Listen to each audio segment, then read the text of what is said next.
السلام علیکم۔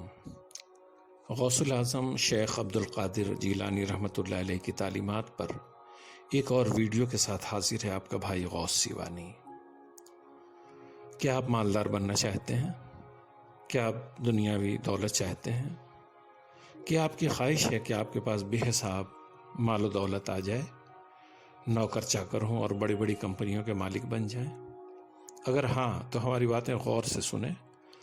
اس معاملے میں پیران پیر دستگیر کی تعلیمات کا ایک حصہ ہم آپ کے لیے لائے ہیں۔ مال و دولت انسان کی ضرورت کی چیز ہے، اس کے بغیر زندگی نہیں گزر سکتی۔ صوفیہ کا خیال ہے کہ آدمی صرف اتنی دولت حاصل کرے جتنی کہ اس کی ضرورت کے لیے کافی ہو۔ اسی کے ساتھ اسے چاہیے کہ جب دولت اللہ عطا فرمائے تو وہ اس کی محبت میں کھو کر اللہ کو فراموش نہ کرے۔ حضرت شیخ عبد القادر جیلانی رحمۃ اللہ علیہ فرماتے ہیں، جب اللہ تعالیٰ تجھے مال و جائیداد عطا فرمائے تو اس مال و دولت کی وجہ سے اس کی عبادت سے منہ پھیرے تو اللہ تعالیٰ تجھے دنیا و آخرت میں حجاب قائم کر دے گا، اور ایسا بھی ممکن ہے کہ اللہ تعالیٰ تیرا مال و دولت چھین لے اور تیرا حال بدل دے اور منعم حقیقی سے منہ موڑ کر اس کی دی ہوئی نعمت میں مشغول ہونے کی سزا کے طور پر وہ تجھے محتاج کر دے۔ اگر تو نے اللہ تعالیٰ کی عبادت کی بجاوری میں مال و دولت کو حائل نہ ہونے دیا تو وہ مال و دولت ہمیشہ کے لیے تجھے بخش دیا جائے گا اور اس میں ذرہ بھر بھی کمی نہ ہوگی۔ تو اپنے مولا کریم کا خادم اور مال و دولت تیری خادم ہوگی۔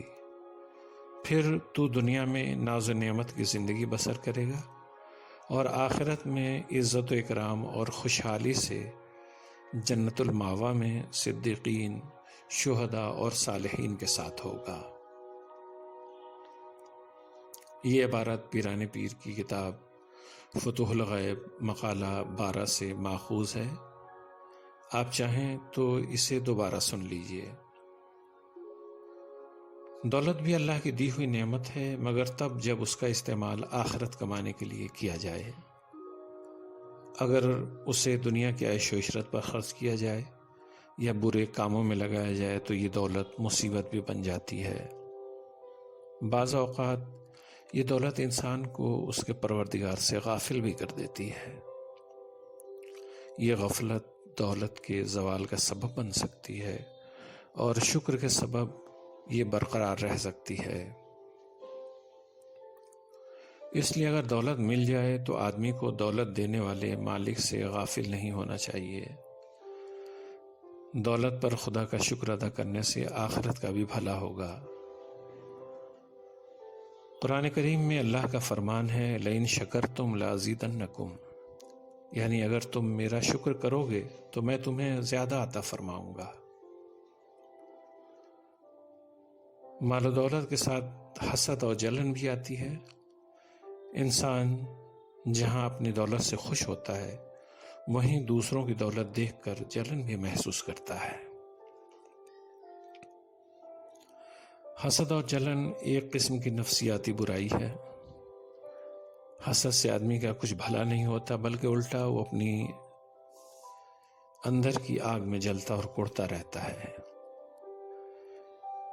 اس برائی کو صوفیہ پسند نہیں کرتے۔ تصوف میں تو ہر شخص کی خیر خواہی کا حکم ہے۔ یہاں ہر کسی کے ساتھ اچھا برتاؤ کرنے کو کہا گیا ہے۔ حضرت شیخ عبد القادر جیلانی رحمۃ اللہ علیہ فرماتے ہیں، اے مومن، کیا بات ہے، میں تجھے اپنے ہمسائے کا حاسد پاتا ہوں، تو اس کے کھانے پینے، لباس و مکان، عورت و مال اور مولا کی دی ہوئی نعمتوں اور اس کی عطا پر حسد کرتا ہے۔ تجھے معلوم نہیں حسد ایک خطرناک مرض ہے جو ایمان کو کمزور اور مولا سے دور اور اللہ تعالیٰ کی نافرمانی کا باعث ہے؟ کیا تو نے رسول اکرم صلی اللہ علیہ وسلم کی وہ حدیث نہیں سنی کہ بے شک اللہ تعالیٰ فرماتا ہے، کہ حسد کرنے والا میری نعمتوں کا دشمن ہے۔ یہ عبارت فتوح الغیب مقالہ 37 سے ماخوذ ہے۔ ہر آدمی کو اس کے مقدر کا حصہ ملتا ہے، نہ اس میں ذرہ برابر کمی کی ہوتی ہے اور نہ بیشی۔ جب کسی کو اس کے حصہ کی نعمت ملی ہے تو اس کی بربادی کی آرزو کرنا گویا اللہ کی مرضی میں راضی نہ ہونا ہے۔ انسان جس طرح اپنے لیے اچھی خواہش رکھتا ہے اسی طرح دوسروں کے لیے بھی اس سے اچھی خواہش رکھنی چاہیے۔ دوسروں کی برائی چاہنا انسانیت کے خلاف بھی ہے۔ ویسے کسی کے چاہنے سے کسی کا برا نہیں ہو سکتا، تو پھر کیا حاصل کسی کی برائی کی چاہت کر کے؟ ہم سے مجبور کا غصہ بھی عجب بادل ہے، اپنے ہی دل سے اٹھے اپنے ہی دل پر برسے۔ دوستو، انسانی اعمال کو دو حصوں میں بانٹا جا سکتا ہے، اچھے اور برے۔ اچھے اعمال انسانی سماج اور آخرت کے لیے مفید ہیں، اور برے اعمال ان سب کے لیے نقصان دہ۔ حضرت شیخ عبد القادر جیلانی رحمۃ اللہ علیہ اسے تمثیلی انداز میں پیش کرتے ہیں۔ خیر و شر ایک درخت کی دو ٹہنیاں ہیں، ایک ٹہنی میں میٹھا پھل لگتا ہے اور دوسری ٹہنی میں کڑوا۔ تو ان شہروں، ملکوں اور ساحلوں کو چھوڑ دے جس میں اس درخت کے پھل بھیجے جاتے ہیں، ان سے اور وہاں کے لوگوں سے دور رہ، اور درخت کے قریب ہو کر اس کی حفاظت اور نگہبانی کی خدمت سر انجام دے۔ دونوں شاخوں، میووں اور آس پاس کو اچھی طرح پہچان کر میٹھی شاخ کی طرف ہو جا۔ اسی میں سے تجھے اپنی غذا مل جائے گی، اور دوسری ٹہنی کی طرف بڑھنے اور اس کا پھل کھانے سے پرہیز کر، کیونکہ اس کی تلخی تیری ہلاکت کا باعث بن جائے گی۔ اگر تو اس حال پر ہمیشگی اختیار کرے گا تو راحت، امن اور تمام آفتوں سے سلامت رہے گا، اس لیے کہ آفات اور قسم قسم کی بلائیں اس کڑوے پھل سے پیدا ہوتی ہیں۔ یہ عبارت فتوح الغیب مقالہ 27 سے ماخوذ ہے۔ کرتا تھا تو کیوں رہا اب کاہے پچھتائے، بویا پیڑ ببول کا تو آم کہاں سے کھائے۔ اچھائی اور برائی اس دنیا کی دو حقیقتیں ہیں۔ اچھائی کا اثر آبادی اور برائی کا اثر بربادی ہے۔ آدمی اگر آبادی اور خوشحالی چاہتا ہے تو اسے اچھائی کا راستہ اختیار کرنا چاہیے اور برائی و بربادی کے راستے سے دور رہنا چاہیے۔ آج کل کے بیشتر مسائل اسی برائی یا خلاف فطرت انسانی روش کے نتیجے میں پیدا ہو رہے ہیں۔ ان کا بہت سادہ سا حل یہ ہے کہ آدمی عین فطرت کے تقاضوں کے مطابق روش اپنائے اور خلاف فطرت کاموں سے باز رہے۔